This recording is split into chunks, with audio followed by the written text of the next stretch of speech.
Hello and welcome to another video. In our series of What the Bible Really Says. Today's topic, what the Bible really says about angels and demons. Surprise prayer at end. What if I told you angels aren't sweet little cherub with harps, and demons aren't just scary movie monsters? The truth about angels and demons in the Bible is deeper, more powerful, and far more real than many people realize. Today we're breaking it down, what the Bible really says about the spiritual realm. The word angel comes from the Greek word meaning messenger. In Scripture, angels are spiritual beings created by God to serve His purposes. There are different kinds of angels. Cherubim, who guarded the Garden of Eden in Genesis 3:24. Seraphim, who worship God day and night in Isaiah 6. And archangels like Michael, who leads God's armies in Revelation 12:7. They deliver messages, like Gabriel to Mary in Luke 1, fight battles, and minister to believers, Hebrews 1:14. But here's something important. Angels are never to be worshipped. In Revelation 22:8-9, when John tried to worship an angel, the angel said, "Don't do that, worship God." Demons, on the other hand, are fallen angels, spiritual beings who rebelled with Satan against God.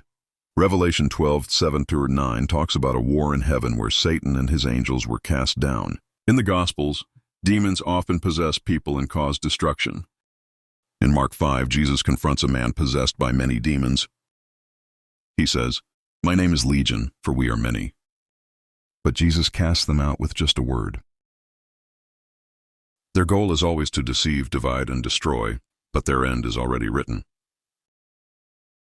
Matthew 25:41 says they're destined for the lake of fire prepared for the devil and his angels. There are a lot of misconceptions about the spiritual realm. Angels don't always have wings. Many appear as ordinary men. Hebrews 13:2 even suggests we might encounter angels without realizing it. And not everything supernatural is from God. 2 Corinthians 11:14 says, Satan disguises himself as an angel of light. That's why discernment is so important. The Bible is clear. We are in a spiritual battle. But the good news is that Jesus has already won the victory.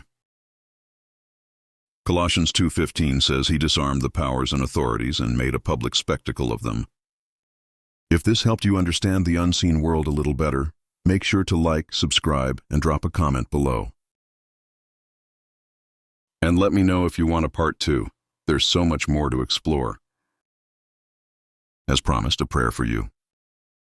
Heavenly Father, thank you for opening our eyes to the truth in your word. We know that we are not wrestling against flesh and blood, but against spiritual forces of darkness. Yet we take comfort in knowing that you are greater than anything we face. Lord, surround us with your angels, protect us from the schemes of the enemy, and fill us with the power of your Holy Spirit. Help us to walk in truth, clothed in the armor of God, and standing firm in faith. We declare the victory of Jesus over every dark force, and we rest in your peace. May your light shine through us in a world that so desperately needs it. In Jesus' mighty name, amen.